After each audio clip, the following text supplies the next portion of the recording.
It takes a different level of patience to build a home one beam at a time, especially when every beam is selected from your own land and hand-hewn by the owners. That's exactly what makes this 20-acre Vermont property so extraordinary. Set on 20 private, rolling acres, the home enjoys direct views of Elmore Mountain, creating a dramatic backdrop that changes throughout the seasons.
Set on 20 private, rolling acres, the home enjoys direct views of Elmore Mountain, creating a dramatic backdrop that changes throughout the seasons.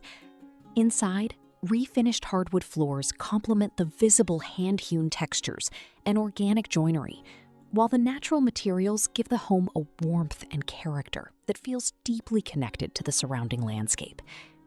The versatile layout offers 2 spacious, light-filled bedrooms, along with a third, more intimate room that could work beautifully as a child's room or dedicated office. The main living space balances grand timber architecture with comfortable living, centered around a beautiful stone hearth and framed by windows that bring the mountain scenery inside. Downstairs, a recently renovated basement bar creates a welcoming space for entertaining friends or relaxing after a day outdoors. Outside, the property continues to offer practical and recreational possibilities, with a charming sugarhouse and a covered overhang for storing outdoor equipment. A 1,925-square-foot Rhino steel building, added in 2023, provides even more space and is equipped with warm, radiant heat. The property also includes a run-in and tack room, along with fenced areas for outdoor livestock. With complete privacy and 20 acres of land, there's plenty of room for trails, gardens, outdoor living, and future possibilities. Whether you're watching the fog lift over Elmore Mountain, enjoying the basement bar, or simply